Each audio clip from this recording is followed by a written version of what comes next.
Amigos, amigas, ya se la saben, bienvenidos a Rostros y Voces. Soy Dani Muñoz, gracias por estar aquí nuevamente con nosotros. Y el día de hoy es un episodio bastante... podría ser controversial, podría ser tendencioso o algo, pero no. El chiste es informar, el chiste es revisar qué es lo que sucede en ciertas cuestiones. Y lo que he visto en redes sociales sobre este tema en particular, que es la biología, es que muchas veces la gente como que o no la acepta o trata de no, yo sé más que tú, no, es que la biología no nos va a ayudar en esto, es que la cuestión social es mejor, la cuestión de este tipo es mejor que la tuya, y al final ya ni siquiera se trata de informar, sino que se trata de saber quién carajo tiene la pinche razón. Así que por eso lo traje a él, me lo recomendaron, él es Diego, es biólogo, egresado de la UDG, ¿sí? Hola, mucho... Sí, estoy en lo correcto, ¿verdad? Exactamente, Dani. Diego, ¿cómo estás? Gracias por estar aquí. Todo bien, gracias. ¿Y tú? ¿Cómo te va? Bien, gracias, chingón. Gracias por haber venido, güey. La verdad es que no pensé que se concretara así, ¿no? Es de que sí, yo le caigo a la verga. Porque luego sí hay algunos invitados que se ponen más de, ¿pero cuándo? Pero es que esto es que no me gusta, es que no sé qué. Sí, ¿no? Es que fíjate, de repente la cuestión de los tiempos, ¿no? Como todos tenemos nuestros detalles y nuestros tiempos. Claro entonces, que sí. Pero qué gusto de estar aquí. Gracias por la invitación, Dani. Y pues esperemos que el podcast y el evento que tenemos el día de hoy pues sea fructífero para todos y todas las que nos escuchan. Muchísimas gracias. Y oigan, si les está gustando el contenido, porque ya los vi que le andan dando like ahí a los videos y todos, carnales y carnalas, de verdad, la manera de apoyar este tipo de proyectos a mí me apoyan demasiado si se suscriben, así que por favor vayan ahí, se suscriben, le dan a la campanita y con eso no saben cómo me apoyan, es totalmente gratuito y les voy a estar trayendo episodios así de esta índole y todo, que les interese y todo el business para que andemos aquí un ratillo cotorreando. Ahora, carnal, ahorita quisiera empezando con estas preguntas, ¿qué es la biología en sí? Fíjate, Dani, es una pregunta bien interesante porque creo que cada una de las personas entendemos qué es la biología, pero si tú le preguntas a un biólogo qué es la biología y si te adentras en él, es bien difícil de explicarlo porque yo te lo puedo decir de esta manera. La biología, etimológicamente hablando, bios, vida, logía, estudio, ¿no? Entonces es como lo que todos sabemos. Ah, sí, estudia la vida. Pero si yo te digo, Dani, defíneme qué es la vida, vamos a empezar con ciertas cosas, con ciertas características que encontramos en ciertos lugares y luego otras no. Entonces, por ejemplo, yo te voy a contestar. ¿Tú sabes qué es la vida? Porque te diré, ¿un virus está vivo o está muerto? Ok. Sí, entonces empezamos con eso. Empezamos fuerte, ok. Empezamos fuerte porque pareciera bien sencillo. Yo te diría, no, pues un organismo vivo, ves una plantita, ¿no? Y te digo, pero si ves un gato, es fácil decir que el gato está vivo porque ves que se mueve, ¿no? Entonces, claro, como humanos tenemos esa conciencia de, pues se mueve, toma decisiones, si tiene calor se quita, si tiene frío se pone en el sol. Y bueno, lo asociamos, ¿no? Pero hay personas que lo tienen como tan disociado que luego dices, ok, entonces la planta no está viva porque no se mueva. Desde ahí empezamos, ¿no? Es que eso voy. O sea, ese cuestionamiento que luego caemos en errar tanto, claro, de decir, entonces no está vivo esto, entonces no está vivo el otro, entonces no está vivo el otro. Y es como, no, es que sí, no, es que no, pero es que me acabas de decir esto. Y entonces ya no caemos en nada. Entonces, como tal, definir tal cual que es la biología, no se podría como tal, tomando en cuenta que no hemos podido definir todo completamente. Fíjate, justo eso. Yo creo que sí tenemos las características, un conjunto de características con el cual podemos definir qué es la vida. Por ejemplo, una de las que más me llama la atención a mí es que la vida es compartimentalizada. ¿Y qué es esto? Que hay una serie de barreras que marca el exterior del interior. Y esto es bien importante, Dani, porque pareciera que es una trivialidad. Es como decir, pues es una pared, pero esta pared es una pared selectiva. ¿Por qué? Porque hay un intercambio de materia y energía. Entonces, esa célula, si nos vamos al organismo vivo más sencillo, que es una sola célula, entonces ya estamos viendo, ok, está compartimentalizado. Entonces me está diciendo que esta barrera, que esta pared, tiene la capacidad de seleccionar.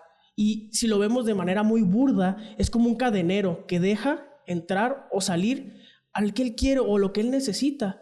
Entonces, por ejemplo, si yo pienso en células muy específicas, yo quiero que entre a la célula compuestos para que yo pueda usarlos como alimento, pero también soy selectivo al momento de sacar cosas. ¿Sí me explico? Sí. Entonces, esa es una de las particularidades. Está compartimentalizada la vida, ¿no? O sea, tiene esta barrera selectiva. Otra de las cuestiones, hablando de esta misma característica del compartimento, hay áreas, es como si fuera una fábrica. Una fábrica en la cual cada área hace una cosa distinta, ¿no?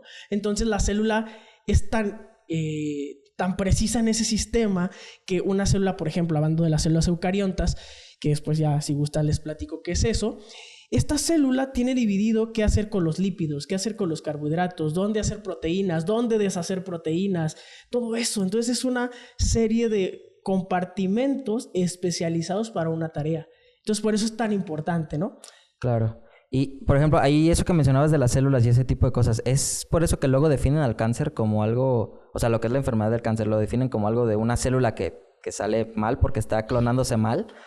Tengo entendido que el cáncer como tal, en una explicación bastante absurda e ignorante de mi parte, sería decir que las células son células mal clonadas, por así decirlo. Fíjate, todas las células cancerígenas y no cancerígenas están vivas, eso definitivamente, sí, ¿no?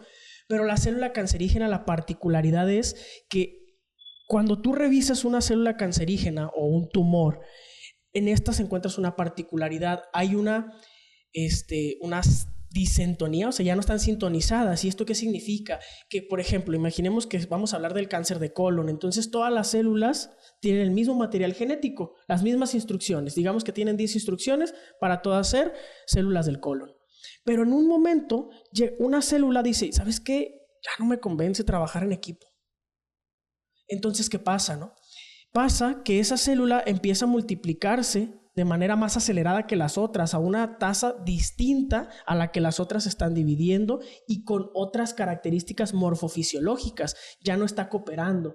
Entonces, el cáncer por eso es tan particular en cada uno de los órganos. Y aquí viene otra de las características interesantes. Aunque todas las células de nuestro cuerpo, que en el ser humano, si no me acuerdo, son como 200 linajes celulares, todas las células tienen la misma información genética, pero expresan distintos genes. Y eso le da la particularidad a cada tipo de célula. Y piénsalo, ¿no? O sea, fíjate, saca la lengua en el espejo y ves las células de la lengua. Están rositas, a lo mejor están despintadas, está cuarteada, lo que tú quieras, ¿no? Sí, bueno. Pero luego ves las de tu mano. Pues son células, pero son totalmente distintas. Ves las de la retina de tu ojo, son distintas. ¿Sí? Entonces, todas las células de nuestro cuerpo, los 200 linajes y tantos que tenemos de nuestro cuerpo, tienen la misma información genética, pero la magia está en qué genes se expresan en ese momento. ¿Sí me explico? Sí. Entonces, el cáncer empieza a expresar genes que no deberían de estar expresándose en ese momento y a una velocidad más acelerada. Entonces ya no están ahí esas células cooperando con las otras y hay otras características que ya no platiqué de las características de la vida, pero por ejemplo, las células del cáncer, y volvemos ahora por ejemplo al cáncer de colon, todas tienen que ser de un mismo tipo, ¿no? Entonces hay una conexión de célula a célula, hay ciertas comunicaciones intracelulares, hay ciertas proteínas que mantienen adheridas una célula con otra, y entonces cuando hay una mutación en el cáncer, en esas células cancerígenas, por ejemplo, voy a hablar de la caderina, esa es una proteína que mantiene adherida a esas células. Las células no solo están pegadas unas con la otra, sino que hay una matriz intracelular. Hay algo que las está pegando. Exactamente. Entonces, cuando uno piensa en la cuestión del cáncer, una de las particularidades justamente de ya cuando hace metástasis el cáncer es que las células que empezaron, por decir algo otra vez en el colon, empiezan a moverse por el sistema sanguíneo y a llegar a otros lugares porque han perdido la adhesión que tenían anteriormente. O sea, por eso luego se invade el cáncer dentro del cuerpo. O sea, te empezó en un lugar, pero se fue a otro y otro y otro. Porque a pesar de que es la misma principal parte de tú como ser humano, ¿por qué llega un punto en el que el cáncer logra ser tan silencioso? O sea, ¿por qué es tan silencioso? ¿Qué tanto tarda en realmente ya provocarte un dolor o algo que te diga, ya, ahora sí, ya estoy al borde de la muerte? Porque luego hay gente que llega al borde de la muerte con el cáncer y duraron mucho tiempo con él. ¿Por qué sucede ese tipo de situaciones? Fíjate, creo que eso no depende tanto de la biología, de una cuestión biológica. Sí hay parte, obviamente, pero creo que es un poco un problema de salud público. ¿Por qué digo esto? Porque no tenemos la educación y el buen hábito de hacernos un monitoreo cada cierto tiempo, ¿no? Entonces, por ejemplo, muchas veces escuchamos por ahí con nuestras mamás, con los abuelitos, con los tíos, las tías, que tenemos un tumor benigno, ¿no? En X o Y lugar. Y entonces, pero te das cuenta hasta que es una molestia, ¿sabes? Entonces, por ejemplo, aquí el cáncer es difícil detectar, como tú dices, es silencioso porque siguen siendo parte de tus células y aparte las células son unas canijas porque se encubren, o sea, son maestras de encubrirse, empiezan a expresar unas proteínas que hacen como pasar desapercibidas del sistema inmunológico. Entonces, obviamente, esa situación de encubrirse es parte, digo, del cáncer cuando, pues sí, cuando está como proliferando, ¿no? Entonces se encubren porque ya no expresan ciertas proteínas para que las pueda detectar el sistema inmune y ok, o sea, también, o sea, se ponen como una capita ahí. Exacto, así es no como... me vas a encontrar. Exactamente. Por eso luego el sistema inmune no logra ser tan sí, tan eficiente. Específico. Ajá, exacto. Y por ejemplo, entonces, la manera de combatirlo, por eso es la quimioterapia de una manera tan fuerte, o sea, de que literalmente te mata todas las células, ¿no? En general. Justamente, fíjate, yo creo que es una técnica que no es específica. Entonces, al no ser específica esta técnica, pues obviamente es quimioterapia, va con células buenas y células malas, pero en ese punto es cuando ya las células hicieron metástasis, cuando ya se empezaron a mover. La metástasis. ¿Por qué? Porque es que imagínate qué tan eficientes fueron que ya cuando pierden la caderina que adhiere a las células, tanto a la matriz como al otro conjunto de células, se mueven hacia los vasos sanguíneos y van durante todo el mejor sistema de carreteras del cuerpo es el sistema sanguíneo, bueno, y el sistema linfático. Pero entonces, y ya, invaden y van por ahí y empezó aquí, pero terminó acá.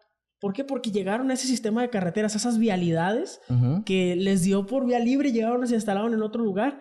Y como tienen esta capita que el sistema inmunitario no lo detecta, es muy, pues ahora sí que... Muy difícil, exacto, ¿no? muy difícil. Y por eso es que la técnica de la quimioterapia es tan general. Me estabas platicando de este tema del cáncer, nos quedamos en eso del cáncer, de la manera en la que se actúa con este tipo de enfermedades y que tiene que ser de la manera desde raíz, porque no puedes interpretar nada más la que está matando todo el asunto allá adentro, ¿no? En el caso de las células, por ejemplo. O sea, no puedes tal cual marcar, es justamente aquí donde está. Pero ya cuando se te detectó el cáncer es de, bueno, pues ni modo, te matamos todas las células y luego por eso también el cuerpo empieza a dejar de funcionar de una manera correcta, ¿no? Claro. Y esto, por eso luego la gente no aguanta las quimioterapias, ¿no? Porque te baja todas las defensas, te deja sin un buen sistema, ¿no? En general, digamos, el inmune, el linfático y todo este tipo de situaciones. Esa es la situación que... Es que es muy invasivo, o sea, es muy invasivo porque, te digo, así como ataca a las células malas, ataca a las células buenas. Entonces, todo tu cuerpo lo resiente al fin y al cabo, ¿no? Entonces, imagínate si ya traes una cuestión de estas células que están descontroladas, consumiendo, pues ahora sí que los recursos, están reproduciéndose una tasa distinta que las células que están cooperando, que son buenas, por así decirlo, y todavía agrégale que tú les estás metiendo una presión externa como la quimio, entonces es demasiado, ¿no? Porque es un agotamiento, al fin y al cabo tienes que entender que las células están vivas y que agotas a la célula, porque las células en ningún momento toman un descanso, ellas todo el día, aunque tú estés dormido, todo el día están trabajando, sintetizando proteínas, descomponiendo carbohidratos, haciendo reservas de energía para guardarlas como glucógeno, o sea, todas esas cosas las está haciendo tu cuerpo al unísono y todavía sin mencionar que todo el tiempo están también duplicando el DNA, o sea, tu material genético para dar esa tasa de recambio a las células, porque hay células, por ejemplo, como las de la epidermis, que están cambiando todo el tiempo. Entonces, es lo que te decía, es como una fábrica que nunca para. Entonces, imagínate toda la tarea que ya tienen y además tú le agregas todo este estrés externo, pues obviamente lo va a resentir tu cuerpo, ¿no? Y eso es en cualquier ser vivo. Sí, o sea, eso es en cualquier tipo. Podríamos incluso pensar o trabajar o tomar como caso de estudio a los tumores de alguna mascota, ¿no? Que ahorita, por ejemplo, tan famoso se ha vuelto las clínicas veterinarias de diagnóstico. Tengo amigos que trabajan ahí y de vos te dicen, no, es que encontré que el perrito de fulanito me lo llevó, que tenía esto y el otro. O sea, exactamente, o sea, las células cancerígenas aparecen en ti, en mí, en cualquier organismo, porque al fin y al cabo son fallas a nivel genético que obviamente cuando se expresan esas proteínas, cuando ahí está, sí, pues ya cuando está funcionando esa célula, pues ya viene dañada y es algo de raíz genética. muchas veces. Ok. De hecho, tengo una duda sobre eso justamente. ¿Es imposible entonces evitar el cáncer? Yo creo que sí, porque, fíjate, si vamos un poquito más a la raíz, en las células, en todas las células del cuerpo humano, en cualquier mamífero, reptil, lo que sea, tenemos unos genes que se llaman protoncogenes, perdón, células que son, pues sí, evitan que nazca el cáncer, por así decirlo, ¿no? Para no agobiarlos con tanto tecnicismo, pero estos protoncogenes se expresan en algún momento de la vida, en algo mejor esos genes deberían de estar apagados en la adultez, pero si se prenden ya están moviendo, ya están haciendo algo que no deberían en ese momento.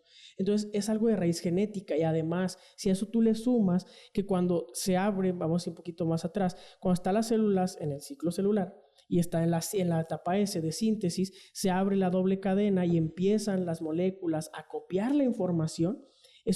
Digamos que es un escribano muy preciso, pero hasta el escribano más preciso se equivoca. Claro. Entonces, digamos que tienes tu secuencia y ahí tienes a las bases, a las bases nitrogenadas, tienes A, T, C, G, A, T, C, G, ¿no?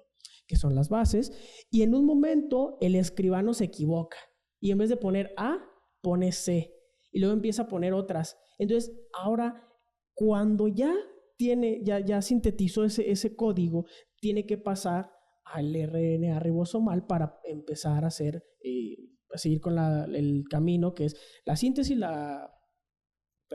el síntesis y al final es la parte de producción de las proteínas, que es la síntesis de proteínas. Entonces, en este momento es cuando, como ya no tienes un código, como lo sabe leer el material, esta molécula, entonces ya no sabe qué poner.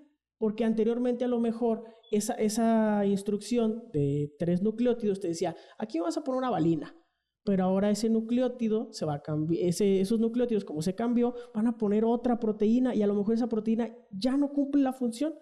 Muchas mutaciones pasan todo el tiempo, pero esas mutaciones muchas veces son sin sentido, son silenciosas, no pasa nada, pero otras son mutaciones que afectan tanto en el ciclo celular como en la expresión de proteínas muy particulares, y el problema es cuando justamente se empiezan a expresar proteínas de manera mala, o sea, cuando ya no son fieles a la instrucción original. Entonces, si uno se va, al origen del cáncer, el cáncer es un problema justamente en los genes, no en los genes, sino en cómo se traducen esos genes, y conforme nos vamos envejeciendo, como vamos haciendo adultos, esa fidelidad va menguando. Ok. ¿Sí? Entonces, hay muchas causas, yo puedo estar mencionando ahorita esta, pero por ejemplo, también otra de las causas que aumenta las mutaciones es, ahorita estoy hablando a nivel de un gen, pero los genes están compactados o están acomodados en un librero que nosotros como biólogos le conocemos como cromosomas. Uh-huh. Entonces, en esos cromosomas, digamos que el cromosoma es un librero y cada parte del librero tiene un libro específico, ¿no? Y ese libro tiene instrucciones para algo muy específico. Entonces, cuando ese libro se cambia o se quita, empieza a haber errores, porque el librero ya no está completo, porque el librero ya tiene otro libro que no iba por ahí. Pero al ser algo natural, ¿por qué consideramos esto como tal como un error? O sea, ¿por qué si es la misma función del azar que tiene esto que es la vida? Porque, bueno, para mí, espero no suene tan absurdo, pero para mí la vida es un azar de la existencia. ¿Por qué lo podemos considerar como error? ¿Eso ya es una cuestión humana de considerarlo así? Fíjate que, Dani, es importante y es interesante lo que preguntas, ¿no? Porque sí, justamente es un error, o sea, lo marcamos como un error al momento de la síntesis, al momento de la replicación o en cualquier otra fase, ¿no? de la traducción y de todos estos procesos celulares. Y sí, es un error meramente, pero, ojo aquí, o sea, nosotros lo vemos como malo porque mengua nuestra salud. O sea, obviamente, sí, como seres humanos siempre queremos tener buena salud y poder estar cómodos y estar sanos para hacer X o Y actividad. Entonces, creo que lo consideramos malo porque obviamente mengua nuestra salud, y al menguar nuestra salud también el fitness, que es otra característica que tenemos, pues baja, ¿no? ¿Por qué? Porque ya si antes podías correr, ahora ya no puedes correr. Porque si antes podías comer tal cosa, ya no puedes comer tal cosa. O sea, ¿sí me explico? O sea, son cosas que normalmente puedes hacer, ya no las vas a poder hacer. Ya no las vas a poder hacer. Sí, entonces ahí lo que estás haciendo es como empiezas a dañar tu capacidad fisiológica y tus características morfológicas normales o naturales, por así decirlo. Ya. Y cuando mencionas la genética, cuando tú hablas de genética, ¿a qué te refieres con genética? Porque muchas veces también una de las confusiones que he visto que se suele dar mucho es que la genética la hablan en cuestión familiar. Pero cuando hablamos de genética, podemos considerar la genética desde el primer ser humano hasta lo que somos hoy en día, ¿no? Claro. Eso es lo que tendríamos que tomar en cuenta también, ¿no? Sí. O sea que esto del cáncer siempre nos ha acompañado y si el ser humano sigue aquí en la Tierra es por cuestión de adaptación y de suerte también al mismo tiempo, ¿no? Claro. Por ejemplo, la gente, y lo digo con todo respeto, porque yo sé que hay gente sensible ante estos temas, la gente que, por ejemplo, tiene alguna enfermedad tipo, no sé, insuficiencia renal,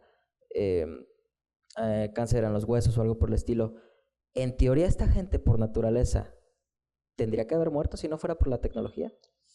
Uy, es un tema muy complicado. Sí, no, y lo digo con respeto, ¿verdad? Si hay alguien aquí que esté escuchando esto, que esté viendo esto, igual y esto les interesa, pero sí, si alguien ha pasado por esto, pues lo lamento muchísimo. No, fíjate que es un tema muy sensible y creo, yo no soy médico, primero que nada me gusta también hacer ese comentario. Claro. Pero obviamente dentro de la carrera, pues uno va viendo temas que tienen que ver con biomedicina, que tienen que ver con algunas situaciones y bueno, primero que nada, la genética, preguntas porque si la genética es algo natural, sí, la genética tú lo puedes entender como ese conjunto de información que nos heredaron nuestros padres.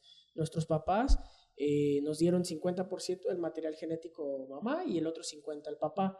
Y algo bien interesante es que te heredan dos versiones de un mismo gen, por decir algo, y un ejemplo muy simplón es que si el color de los ojos fuera solo una instrucción, entonces papá te da el de los ojos azules, por decir, si él lo tiene azul, y mamá lo tendría café, por decir algo, ¿no? Entonces van a darte el material genético, la mitad y la mitad, pero el que sea dominante, un gen como el otro, es el que se va a expresar, o sea, es el que va a expresar el hijo. ¿Sí me explico? Sí. Entonces, eso es el material genético, es aquella información que te dan tus padres y que te hacen ser quien eres. ¿Sí? Y cada una de las especies en la Tierra lo tiene distinto.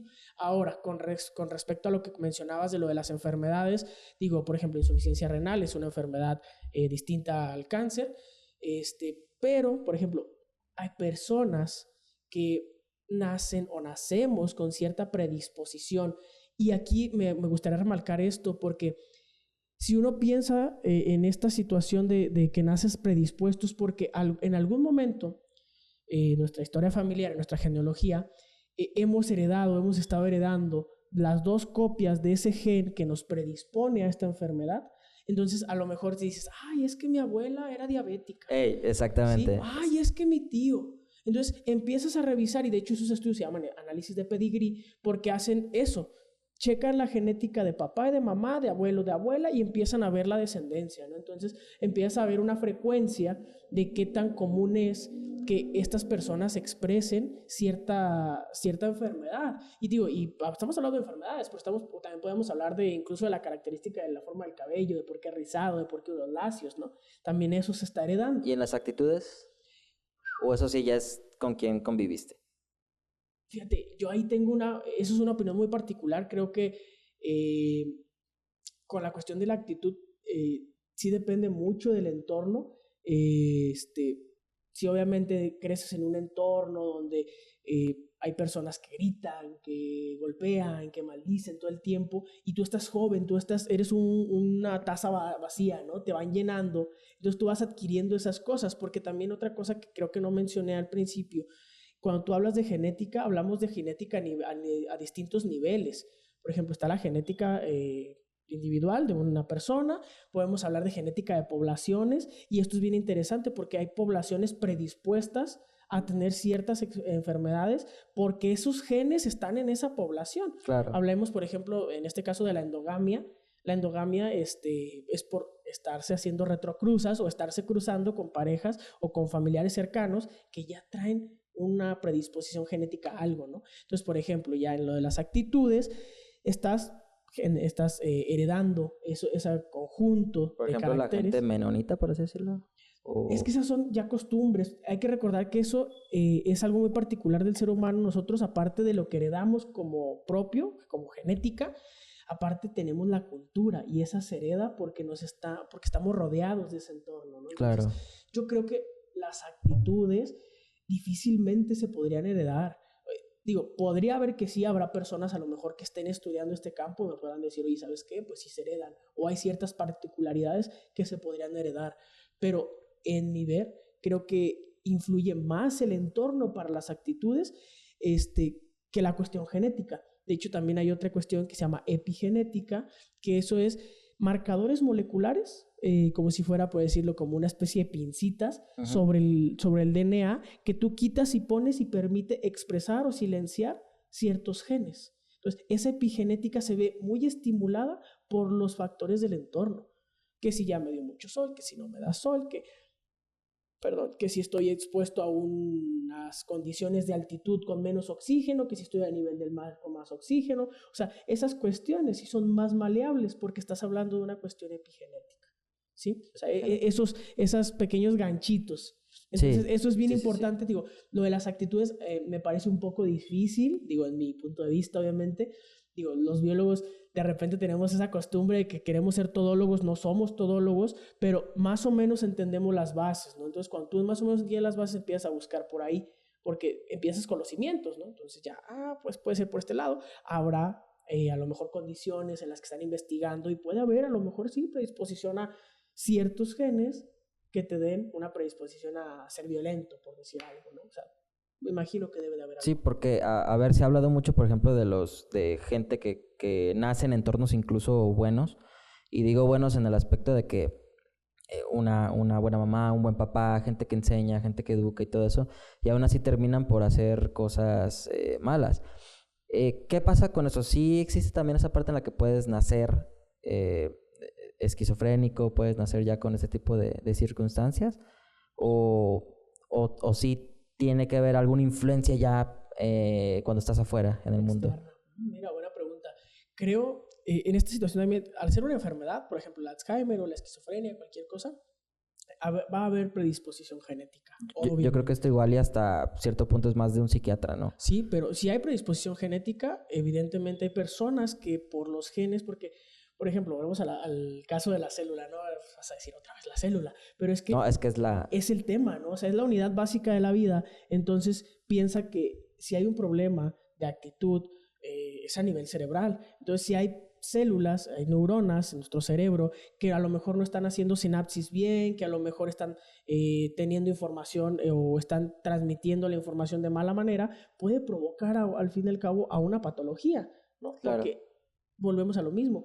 Depende de proteínas, depende de cómo se expresan ciertas cualidades de la célula para que funcione todo de manera adecuada, ¿no? Entonces, claro, va a haber una predisposición genética para estas enfermedades y obviamente si todavía esa persona vive en un entorno que estimula esa situación, pues obviamente sí va a terminar detonando en algo bastante cruel, ¿no? Sí, claro. puede ser. Fíjate, tomando un poquito el tema de la genética de poblaciones, o sea, es bien sabido que, por ejemplo, en México tenemos altos índices de obesidad, diabetes, etcétera, ¿no? Sí. Y todavía vivimos en un entorno en el que la comida es grasosa, ¿no? Es grasosa, que los taquitos, que la hamburguesa, que las tortitas, los chicharrones. Entonces, imagínate, genéticamente ya traes ahí una predisposición y tú vienes y lo detonas con toda la garnacha que te echas, pues claro que va a haber ahí una situación. Entonces, si hay, o sea, es una predisposición dos, ahí la genética. Predisposición genética, pero también en el entorno en el que yo me desarrollo.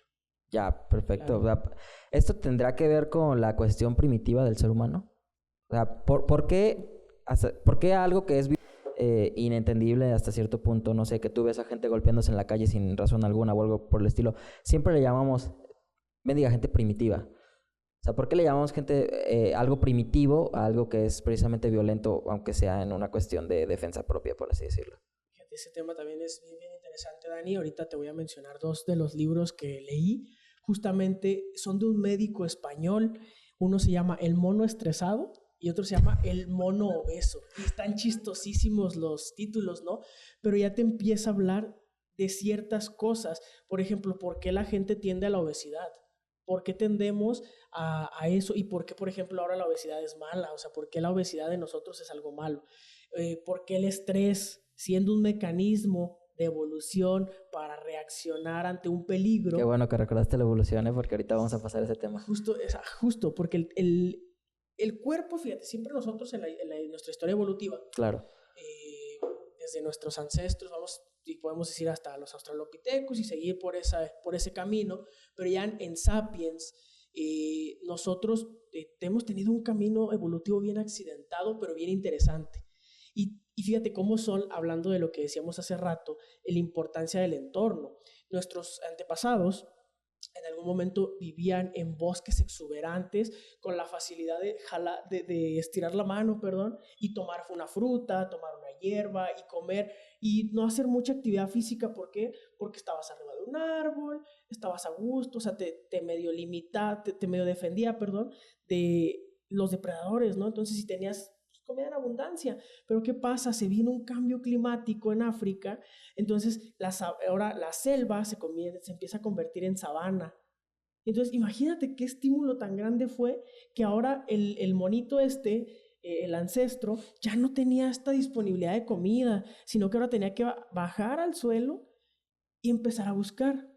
Entonces, fíjate, esto es bien interesante porque ahorita nuestro sistema digestivo, cómo nuestra genética evolucionó para no ser gordos, para mantener un trote diario, para tener unas calorías que vas a quemar, unas que vas a ingerir, vas a tener una cierta resistencia a la insulina, otra disposición a la leptina. O sea, el cuerpo se adaptó por mucho tiempo a una dieta muy específica, poquita carne, más vegetales, ciertas cosas de esas. Entonces, ¿qué pasa?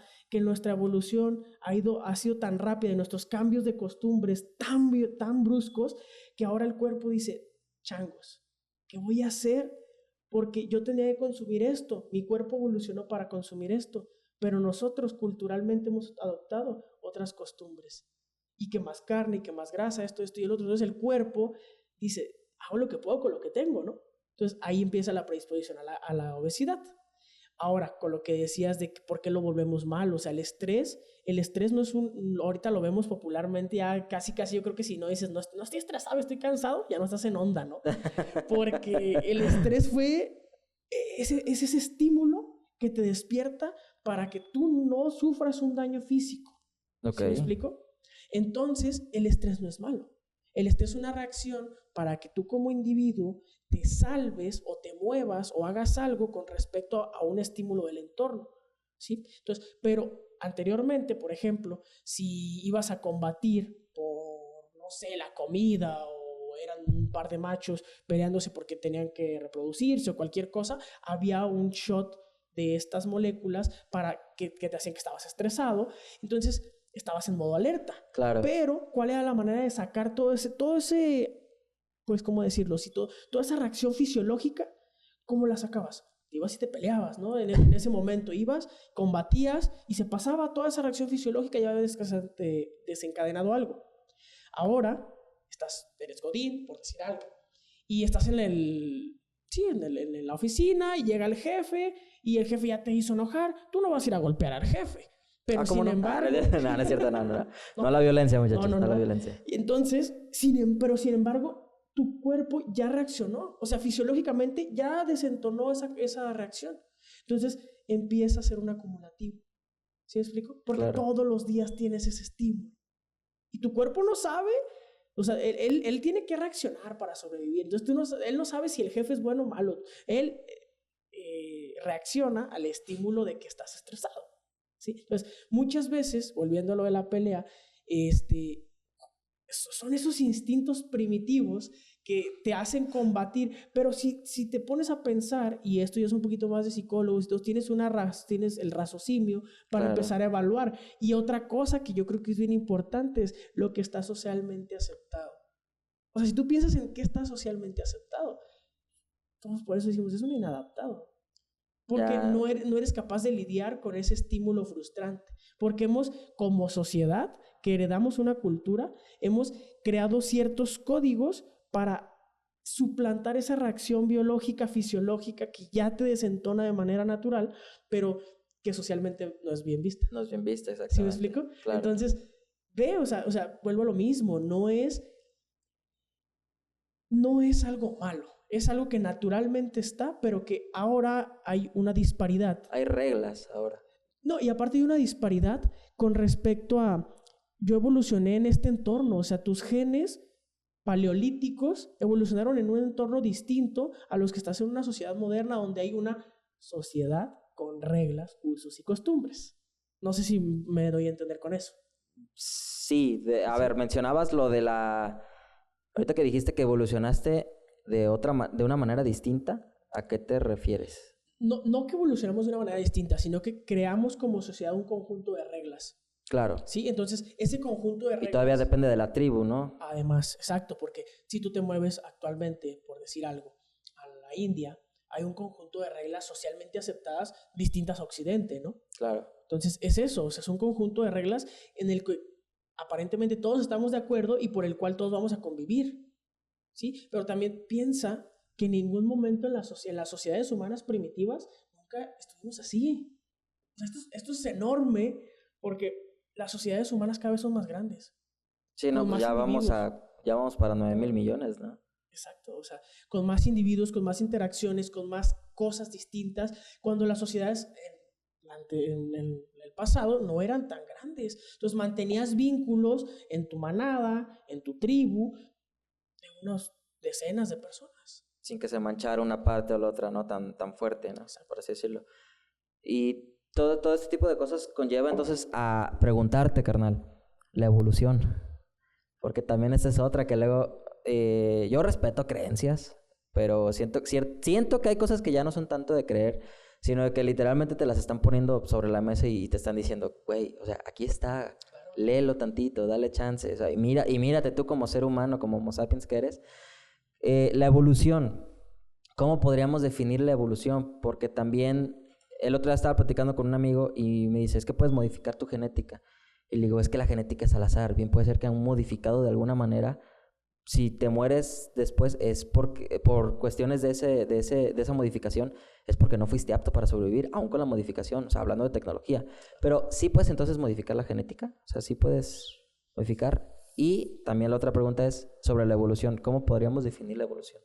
¿O qué nos podrías aportar de la evolución?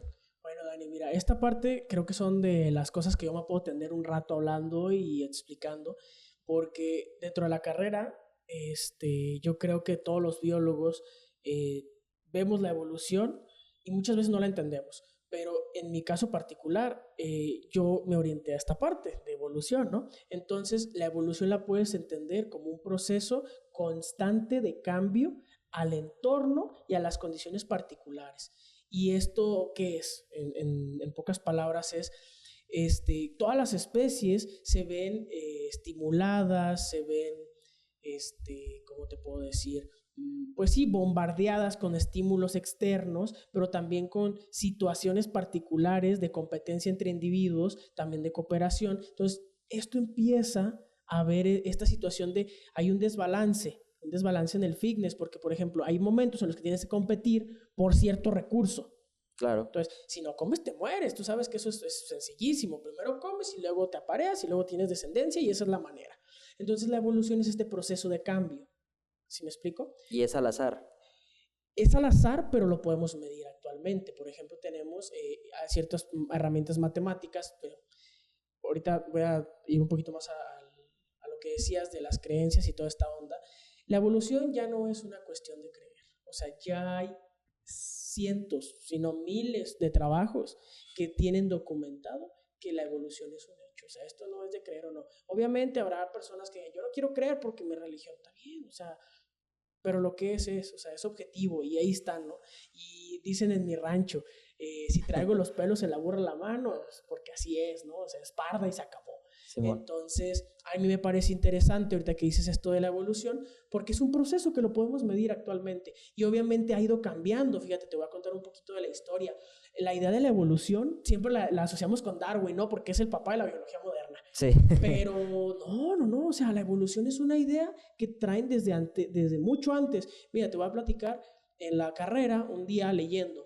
Pues yo dije, vamos a indagar, o sea, porque antes de Darwin pues hubo más gente, o sea, a Darwin se le prendió el foco de esto, pero tiene que tener un background, o sea, las ideas no nacen así como por del arte de nada, ¿no? O sea, claro, no son generación espontánea para hacer un chiste ad hoc, ¿no?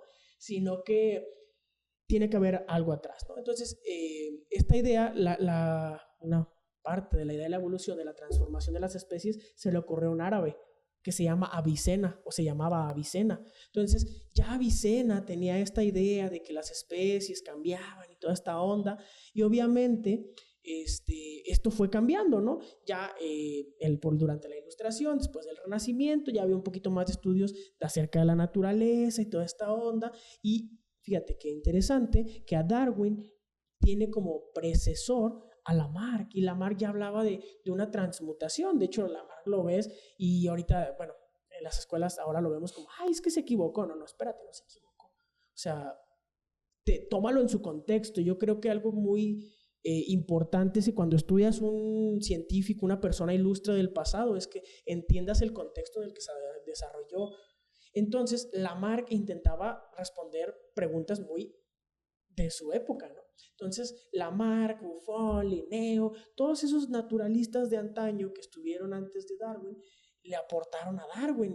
Ya Darwin lleva con la idea, ¿no? Y eso si le sumas que tenía maestros de la Royal Society súper fregones, o sea, yo veo, cuando leí el origen de las especies, veo a Charles Lyell, y era geólogo y también tenía así ideas de que no, es que la Tierra no siempre ha sido igual.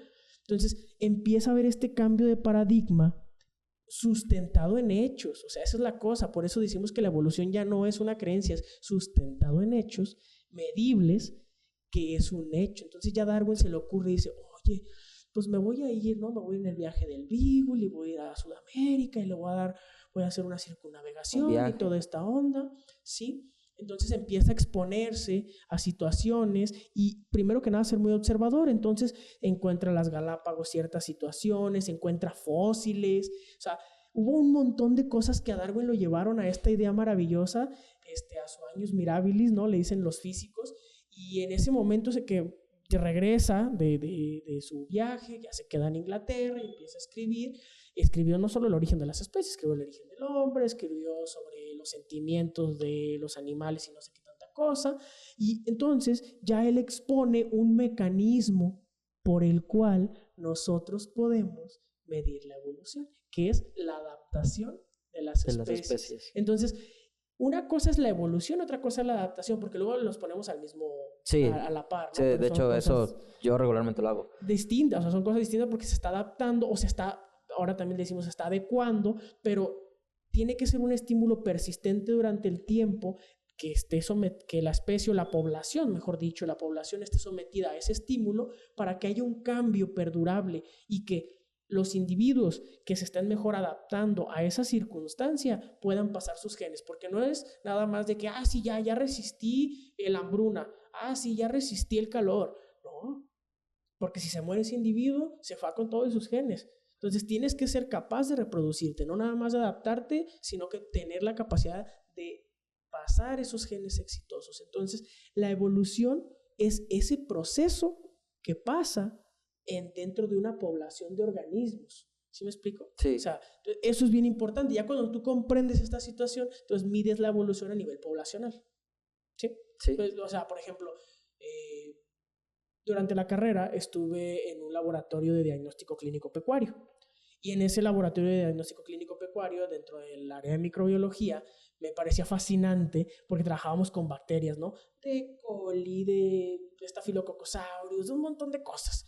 Y veíamos cómo las poblaciones de mi cajita de Petri, donde yo hacía mis cultivos, después de tantas generaciones, tantos días, tantos meses, ya eran bien diferentes a los que yo saqué mi cepa madre. Yo decía, es que se hicieron resistentes, es que se adaptaron, se adaptaron.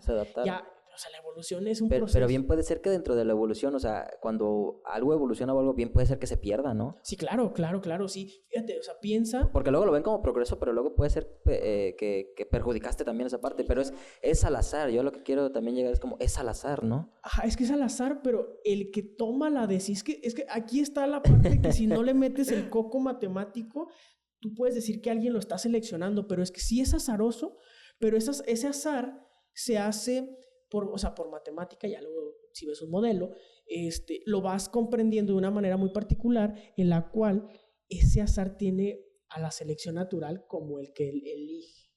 Sí, o sea, pero lo digo entre comillas, o sea, porque tendríamos que ahondar un poquito más en estos modelos matemáticos y porque, bueno, hablando un poquito y regresando a la historia que hablábamos hace rato de Darwin, Darwin se quedó, falleció, la fregada, y luego hubo otros modelos evolutivos, por ejemplo el de Moto Kimura, luego llegaron estas personas de la adaptación estabilizadora, que ellos eran paleontólogos. Entonces también proponían una cosa distinta al gradualismo de Darwin y empieza a haber esta serie de modelos. Entonces, digo, yo en lo particular creo que es el gradualismo, pero también hay una parte significativa de lo que es la adaptación puntual, ¿no? Como un poquito hablaba Steve Jay Gould y Niels Edelberg, que fueron, bueno, creo que Niels Edelberg, no recuerdo si fue también paleontólogo, pero seguro sí estoy de que Steve Jay Gould era paleontólogo. Y estos modelos marcan los estadios evolutivos de manera un poquito distinta. Pero, bueno, creo, sinceramente, con lo que he leído, con lo que me he informado, que la evolución es ese proceso que sí es azaroso, pero que la selección natural es la que está jugando un papel definitorio. Y digo, y ojo con esto, hablamos ahorita de la selección natural, pero no es la única fuerza evolutiva. Entonces, yo creo que nos podríamos echar 3, 4, 5 programas hablando de fuerzas evolutivas y no acabamos, porque es hacer una revisión, de la literatura, primero que nada, de cada uno de los autores, de qué formación traen, y obviamente, ¿de dónde parte? O sea, es explotamente todo ese trip, ¿no? Claro, porque tienes que entender de qué premisa parten. ¿Sí me explico? O sea, por eso te decía un poquito antes lo de Avicena y te contaba un poquito también de Lamarck, porque Darwin parte de ese precedente, de esos precedentes. Entonces es importante entender eso para poder entender más o menos para dónde va la idea de Darwin. Y que no se quedó en Darwin, que de hecho te iba para allá. Fallece Darwin, empieza a haber toda esta serie de modelos nuevos modelos evolutivos y empieza el neodarwinismo, donde ya le meten matemáticas, estadísticas a la evolución. Entonces, no manches, imagínate ya la capacidad de ir midiendo rastros de caracteres y se movió para acá y se disoció y no. Entonces, está bien cabrón, porque si tú lo piensas, es esa capacidad que tiene el ser humano de perseguir un rastro evolutivo que está jugando al azar, si lo quieres ver así, ¿no? Sí. Pero pues, ya cuando tú lo ves de esa manera, de una manera científica, objetiva, entiendes que la evolución ni es una creencia y ni es algo mágico, o sea, pasa. ¿Sí me explico? Y está padre, está muy padre, porque ya tienes tú una idea de, pues por eso también pasan estas cosas en las poblaciones humanas. Es que por esto. Claro. Es que por lo otro. ¿Sí? Entonces, eso está muy bonito. Y bueno, ya para terminar un poquito con esto de la evolución, pues sí, entender que hay ciertos conceptos que luego de eso deberíamos un poquito de especificar, ¿no? O sea, la evolución es un proceso, la adaptación es otra cosa, incluso, por ejemplo, ahora ya tenemos otros que la exaptación, ¿La qué? La exaptación, o sea, es otra palabra. ¿Exaptación? Exaptación. Esas se refieren mucho, por ejemplo, cuando un carácter, una característica que evolucionó con un fin y posteriormente tomó otro. El caso más habitual es el de las aves. Uh-huh. Las aves no evolucionaron directamente a tener plumas para volar. Era una cobertura como un pelaje que se llamaba pelambre o que se le ha denominado pelambre y que era para cubrir una función de termodinámica, de regular su clima. Exactamente, regular la temperatura corporal, pero que poco a poco esa adaptación, exactamente. Entonces, sobre de esa... O sea, no sabía eso de las aves. Entonces está súper cabrón porque te digo, ya no es una cuestión solamente de es que evolucionó, porque digo, usamos mucho esa palabra y es una palabra también que muy común. O sea, no son Pokémones, ¿no? Sí, no es como que de la noche a la mañana, sí, güey, se volvió Charizard y no, pues no. De hecho, tengo duda con eso.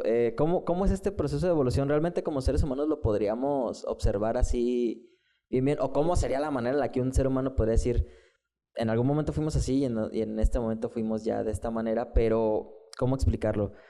¿Cómo se vive ese proceso de evolución? ¿Cómo se vive?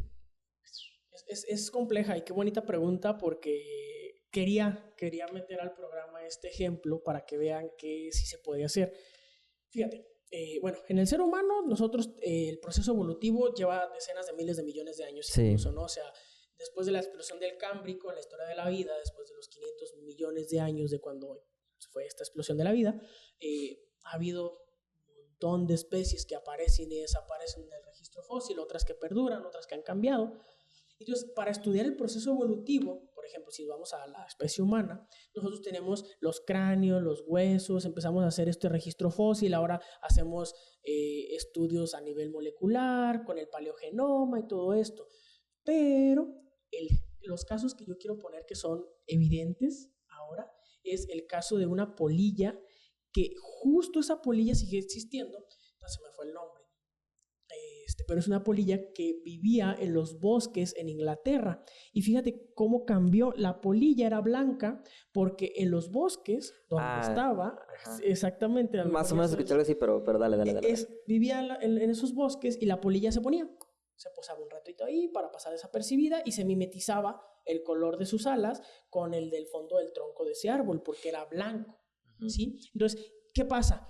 El progreso humano, llega la revolución industrial a Inglaterra y empezamos a soltar un montón de hollín a la atmósfera, luego precipita y entonces la cobertura de los árboles empieza a ser oscura. ¿Y qué pasa? Que ahora las polillas se mimetizan de color negro. Y ahora, ¿por qué? Por lo que te decía hace rato de que tenían que ser capaces no solo de tener la capacidad de sobrevivir ellas, sino de traspasarlo a su siguiente generación, es que ahora era más fácil detectar a la polilla blanca en un contorno negro. Que la negra, porque pasaba desapercibida. Entonces, ¿qué pasa? Que se comían más a la polilla blanca, la negra se reproduce y deja más descendientes de la polilla. Blanca la otra se extingue. Se O baja su población a poblaciones muy pequeñitas, ¿no? O cambia de hábito. Entonces, y eso es un caso que tenemos documentados, que ya me acordé cómo se llama Bistón vitularia.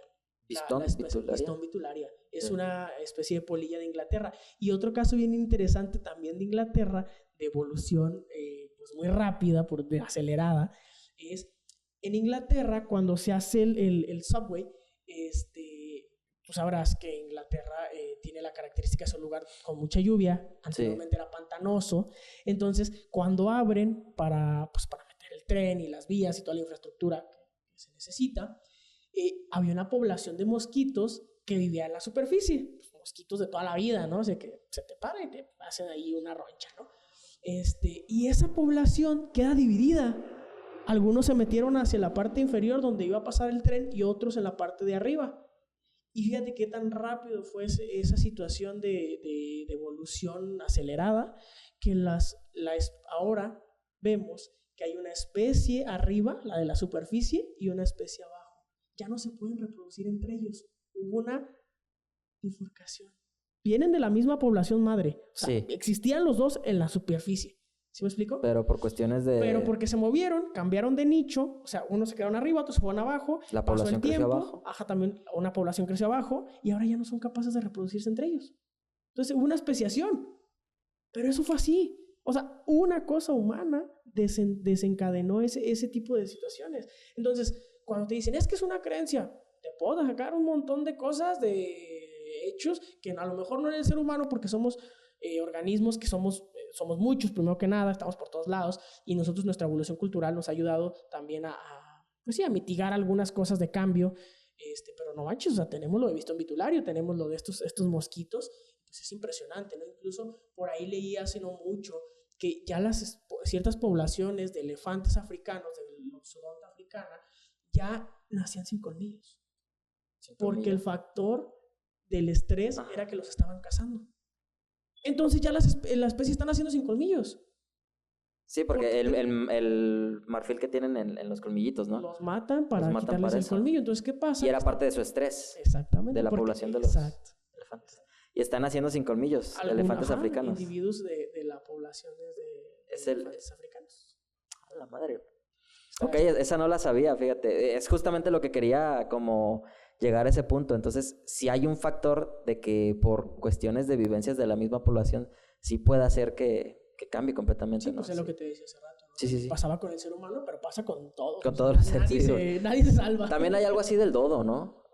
Creo que el dodo, creo que de tanto cuidarse de se mató solo, ¿no? El dodo, creo. Fíjate, esa es una mala costumbre y una mala idea. Ahorita estoy leyendo este libro que se llama La montaña de almejas de Leonardo, creo que por ahí lo debe tener. Y fíjate que me parece fascinante porque J.F. Gould hace ese ensayo. De hecho, imagínate, le pusieron Didus ridículos, Didus... Algo así, o sea, hacen, en su nombre científico, hacen referencia a que el dodo se extinguió por tonto. Por tonto, sí. Pero no, espérate, o sea, el dodo tenía las características específicas para sobrevivir en un lugar que no había humanos, que no había ratas, que no había ciertos elementos en ese ecosistema y que no lo necesitaba, porque aparte viene en una isla.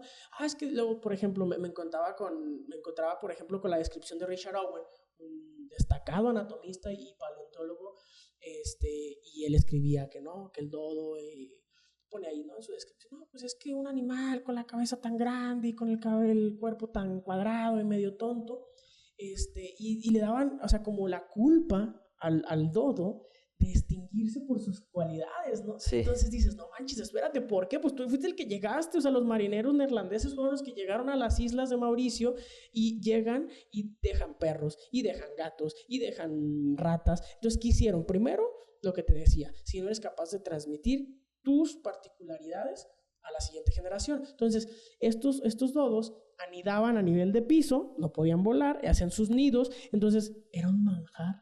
Imagínate tener la disposición de aquellos huevos para perros, gatos y ratones y ratas. Entonces, claro. Manches, disminuyes la cantidad de nacimiento, la natalidad baja, la mortandad sube porque también te los estás echando. Entonces, la población no va a soportar ese estrés, porque es lo que estamos viendo ahora, por ejemplo, con las especies que se están extinguiendo, con esta sexta extinción masiva. Las especies se podrían adaptar, pero el estrés va poco a poco, no es así de la noche a la mañana, porque cuando el estrés es tan abrupto, las especies no tienen el tiempo suficiente para reaccionar. Exactamente. Entonces, el dodo, justamente todos pensamos, es que se extinguió por tonto, ¿no? Y luego, súmale que todos de chiquitos vimos a la era de hielo. Y ahí va la última hembra, ¿no? Ajá, exacto. Entonces, socialmente, traemos todo eso. Sí. Entonces, pero justo este libro, la verdad está muy padre, lo recomiendo mucho, trae ese ensayo, creo que es el ensayo 19 o 20, y es precioso, porque de verdad te das como de topes en la cabeza, ¿no? Porque dices, no manches, culturalmente, nosotros causamos esto, le echamos la culpa al dodo porque no estaba acostumbrado a tener perros, gatos y ratones y a que se los echaran en la cena, ¿no? Entonces es como de, espérate. Es como los adultos que luego ven a un niño que se cae, pues por pendejo, ¿no? Exacto. Pero es como, no, güey, pues todavía no puede caminar, ayúdale, ¿no? Al niñito, ¿no? Algo por el estilo. Sí, entonces esa parte está interesante y justo ahorita para ya terminar con este tema del dodo, es que le cambiaron el género, sí creo que fue el género, y ahora Rifidus o Rifus, algo así creo que se llama, para no decirle Didus, ¿sabe qué? Ridículos. Que lo para quitarle esa parte de animal tonto, ¿no? Lo estigmatizan de esa manera, o lo estigmatizamos de esa manera. Sí, pero es una cuestión bien loca, ¿no? Está padre. Sí, ya. Bueno, gracias por aclararme esa duda, porque yo creo que no soy el único que la tenía de esa manera. Y de hecho esto me lo dijo un biólogo que la verdad yo admiro muchísimo. Es un profesor que tuve yo de biología en la preparatoria que era muy, muy bueno. Y precisamente por eso también pues le creí, porque literalmente su información siempre fue muy certera, ¿no? Uh-huh. Pero qué bueno que mencionas este tipo de cosas para ir quitando eso poco a poquito, ¿no? Sí. Ahorita mencionaste algo que justamente tengo aquí anotado, y es la evolución masiva. Vamos ¿a qué le llaman evolución masiva? Perdón, extinción masiva, discúlpame. Extinción masiva, ajá. ¿A qué te refieres con extinción masiva? Y si te refieres a simplemente el ser humano, o a quien le toque. No. Fíjate, es un tema muy importante. También dentro de la carrera hay una clase justo que se llama extinción, especies en peligro de extinción, algo así, no recuerdo. Y total, en esta clase, lo que estamos... ¿Una asignatura literal? Sí, una asignatura que solo habla de extinción, porque de verdad es que, fíjate, te voy a dar dos conceptos bien interesantes. Está la tasa de extinción, uh-huh. que todas las especies se van a extinguir. ¿Sí me explico? O sea, nada es para siempre. Es inminente. La extinción es un proceso natural totalmente. O sea, sí. No es algo que inventó el ser humano o que viene gracias al ser humano. Y el caso más destacado, te hablaba un poquito de la historia de la vida en la Tierra. Cuando hablamos del Cámbrico, que es la explosión de vida, justamente hace 580 millones de años hubo una explosión, le hicimos el Big Bang de la vida, y hubo un montón de formas en el océano y empiezan a colonizar la Tierra y toda esta onda. Pero a partir de ese registro fósil del Cámbrico para acá, tenemos documentados 5 eventos históricos o 5 eventos de extinción masiva causadas por cuestiones ajenas al ser humano, porque el ser humano no estaba, ¿sí? Entonces está la del silúrico, está la del el silúrico, el carbonífero, está la del triásico, la del Triásico, sí. triásico, jurásico, que sí, esa creo que es la extinción TK, triásico, jurásico, y pues la del cretácico, pero son 5, y ahorita se habla de la sexta extinción masiva provocada o acelerada por el ser humano, porque hemos sido un factor importante. ¿Desde la revolución industrial será? Pues yo creo que incluso antes, ¿Sí? porque, por ejemplo, América tuvo 2 eventos bien bonitos, que fue cuando se juntaron las faunas, la del norte y la del sur, y empieza a haber este cambio biótico de América, donde los del norte bajan hacia el sur y las poblaciones del sur, porque no se conocían, porque el Istmo de Panamá no existía, Centroamérica no existía. Entonces, cuando se une América, empieza a haber este evento, ¿no? Y hay un proceso de extinción natural, porque ciertas especies o poblaciones de especies que venían del norte eran más aptas que las del sur. Entonces, pues obviamente, pues hay un proceso natural. Pero también tenemos que contar que ya cuando el hombre, por el estrecho de Bering, por Beringia, cruza para América, en América teníamos organismos espectaculares, y que yo creo que fuimos parte de esa aceleración de pérdida de la megafauna. Incluso si es muy habitual, si uno va aquí, por ejemplo, en Guadalajara al Museo de Paleontología, te vas a dar cuenta de que hay unos murales donde te dicen el perezoso gigante, los gliptodontes, y vas a ver los mamuts y los esmilodón y toda la onda, ¿no?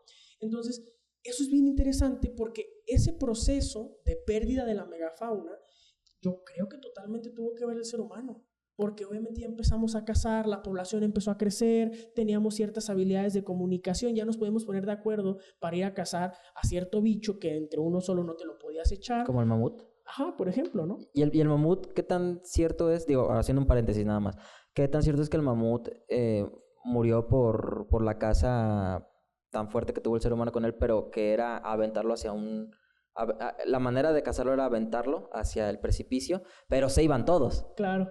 Y eso, o sea, pero solo te ibas a comer uno. Ajá. Entonces ya mataste 10, pero solo necesitabas uno. Ay, fíjate, ese modelo, la verdad, yo nunca he estado muy de acuerdo. O sea, yo no creo que así pasara. Digo, a lo mejor y sí, no dudo que por eventualidad pues había tanta gente. No es como que no lo veamos hoy en día, ¿no? Sí, claro, pero creo que era algo un poquito más organizado para cazarlo. Y lo que sí veo, las representaciones, tanto me tocó verlo en el INAH, allá en Ciudad de México, que muchos de las casas de organismos grandes tenían que ver porque estos organismos caían en estos lagos o, pues sí, lagos de brea, que es como el petróleo ese que se atascaron ahí, y posteriormente ahí podías darle caza, ¿no? Porque el animal estaba inmovilizado. ¿Sí me explico? O sea, ya no se podía mover, era más torpe, entonces ya no tenía como esa escapatoria. No sé si me voy a entender.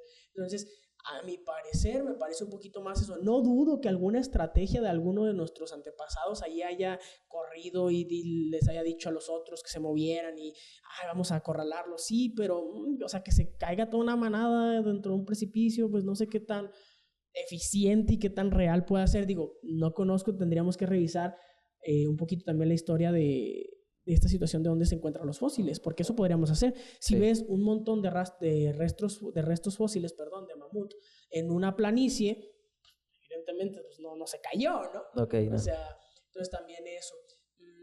No sé, me parece un poquito descabellada la estrategia, no sé si haya pasado o no, me parece un poquito más adecuada esta que te comentaba de que se quedaban estancados en las fosas de brea. Y pues eso, justamente. Y el petróleo justamente, bueno, había hace muchos años también, vi de ciertas páginas informativas, y digo entre comillas porque no me consta que tan informativas sean, pero que mencionaba que justamente en esas cosas de petróleo tenían restos de cosas de animales de hace mucho tiempo. Eso también viene pegado, ¿no? Sí, justamente porque son lugares que son propicios para que se preserven los restos. Ya, sí, ok. Claro. ¿Y qué te iba a comentar? Entonces, esto es la cuestión de la extinción masiva. Sí. Me estabas platicando de eso. Justo, bueno, ya retomando esa parte, te digo, han existido varios eventos de extinción. Te digo, ahorita me acuerdo del silúrico, del carbonífero, la extinción del Jurásico-Triásico, la del Cretácico, y me está faltando por ahí alguna, ahorita no recuerdo.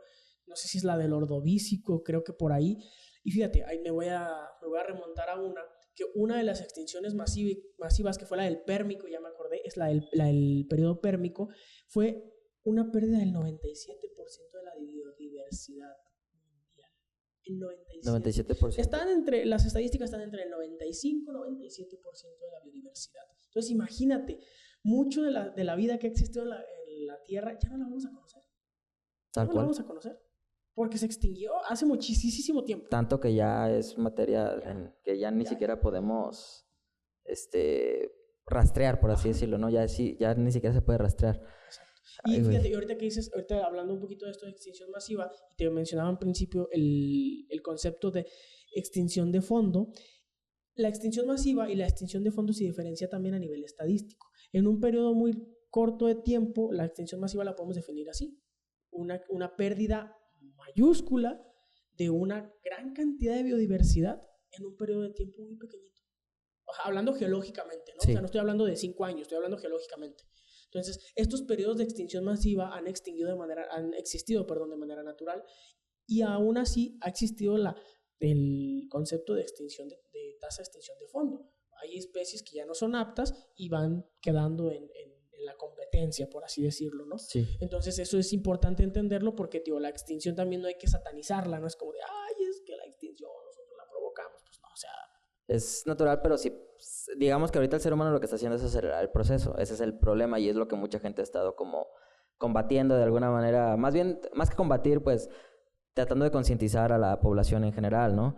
Porque luego será que tenemos tanta comodidad que ya es como, yo no voy a perder eso, mejor me muero antes de perder mi comodidad. Claro. ¿Será una parte cultural? ¿Tendríamos que revisarlo desde el lado antropológico? ¿Tú qué opinarías? Pues yo creo que sí es cultural, Yo sí creo que sí es cultural y pues sí, porque aparte, como te decía hace rato, la evolución como no la puedes, en algunas especies no las puedes ver de manera inmediata, entonces pues pareciera que no pasa nada, ¿no? O sea, tú haces mutis, echas ojo a otro lado y haces como que no pasara, pero pues está pasando claramente. Claro. Entonces, sí hay cuestiones así de ese tipo que luego pasan. Por ejemplo, ahorita un caso muy sonado, el ser humano ha perdido muchísimas especies en estos últimos años, y de los más comunes es el sapo dorado de Costa Rica. Aquí en México tenemos especies, por ejemplo, la famosísima vaquita marina. La vaquita marina. Que ya, bueno, tienen años diciendo, ay, es que ya nomás quedan 5. Yo ya dudo que queden esas 5, Sí. Porque también esa es otra situación. Fíjate, hablando un poquito de esto de las extinciones y tomando lo de la vaquita marina, cada vez la pesca intensiva se vuelve un poquito más agresiva porque la luz de malla que utilizan los barcos cada vez es más pequeña. Entonces, ¿qué pasa? Que si anteriormente tenías una luz de malla grande donde podían pasar ciertos organismos que no querías pescar, no había bronca. Pero ahora lo sacas todo. Exactamente. Y ahora empiezas a sacar lo que ni siquiera necesitas. Exacto. Y es bien destructivo porque aparte también hay otro tipo de pesca con los barcos factoría que avientan la red y viene sacando todo lo del fondo. De hecho, hay un capítulo de Los Simpsons que lo explica, ¿no? Cuando abren la fábrica grande de Lisa, no sé si veas Los Simpsons. No. Bueno, para la gente que ve Los Simpsons, hay un episodio en el que Lisa le ayuda al señor Burns a poner una planta de reciclaje y después él abre una planta de toda la basura marítima, pero empiezas incluso a sacar como cadáveres, empieza a sacar animales vivos y todo con una red grandota. Y Lisa se queda como, no mames, le ayuda un monstruo, cabrón. O sea, Sí, yo sí. pensé que había cambiado y a la hora terminó sacando cosas que ni siquiera necesita, pero como le da más dinero al señor Burns, terminó por chingarse esa parte del ecosistema, pues. Sí, Y era parte de eso. Ay, carnal, pues la neta se nos está acabando el tiempo.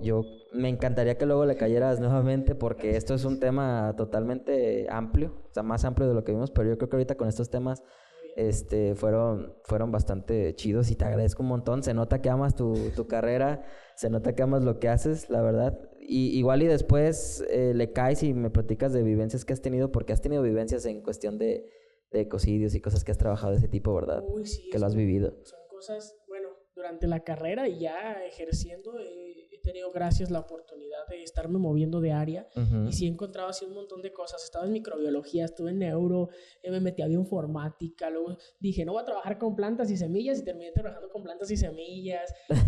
No, así un montón de cosas. Estuve en una consultoría ambiental, donde tuve la oportunidad de mitigar un poquito el impacto que se está teniendo allá en Sonora por un proyecto que traen por ahí. Entonces, sí, la verdad es que son bastantes cosas. Como biólogo, seas de campo, seas de laboratorio, luego tienes un montón ahí de vivencias y de ocurrencias, porque creo que está uno muy atento, ¿no? Está muy atento Sí. a lo que pasa. Ya ni siquiera cuando salgas al cerro nomás, o sea, incluso en los ecosistemas ya naturales, en los bosques urbanos, en el camellón, a veces uno va, ay, el arbolito de tal está enfermo. Entonces sí, o sea, cuando guste yo puedo venir ahí a Sí, sí estaría platicar chido. un rato con ustedes. No, sí estaría chido.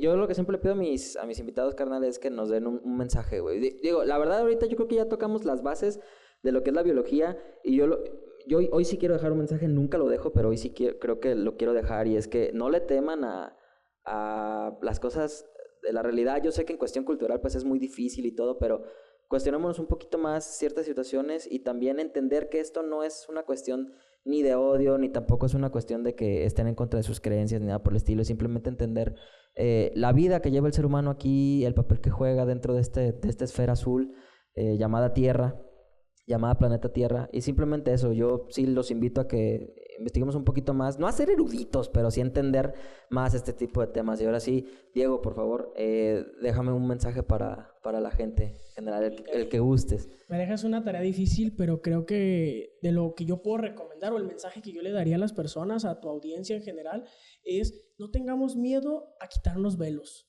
Y a quitarnos velos me refiero a animarnos a ser valientes para leer algo que contraste con nuestra idiosincrasia, porque eso es bien importante. Cuando uno se anima a poner en tela de juicio tu conjunto de creencias, sea el que sea, te das cuenta de lo bonito y lo maravilloso que son las cosas.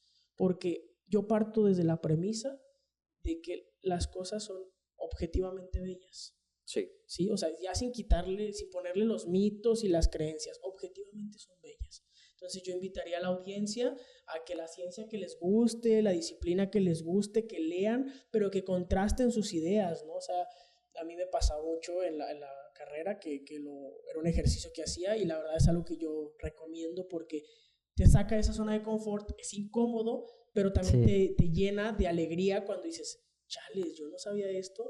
Y tampoco es que lo sepas ahorita todo, ¿no? Porque a lo mejor habrá cosas que se me están yendo en el tintero, habrá palabras, habrá cosas que no son tan exactas, pero que tienes la noción de lo que pasa, ¿no? Entonces, eso yo creo que es lo más importante. Y pues eso, quitarse velos. Ya. Muchísimas gracias, Diego. Para toda la gente que nos está escuchando en Spotify, síganos y váyanse a YouTube también. Y si quieren seguir apoyando este tipo de cosas, neta, la mejor manera de apoyarme es suscribiéndose al canal. Suscríbanse, dejen comentario, dejen su like, todo. Yo ahí los estoy monitoreando. Muchísimas gracias. Si hay alguien que sepa también de este tema, vénganse acá a la caja de los comentarios. Neta, son bien recibidos con tal de que ayude en esta situación y en general. Neta, son bienvenidos. Muchísimas gracias. Les estaré subiendo también videos de fútbol para los que les gusta el fútbol, de este tema de rostros y voces, todo lo que conlleva. Voy a seguir invitando gente y todo para que sepan que pues este proyecto viene chido. Pero si gustan apoyar, la mejor manera es suscribiéndose. Soy Dani Muñoz, muchísimas gracias. Ya se la saben. Nos vemos la próxima. Muchas gracias.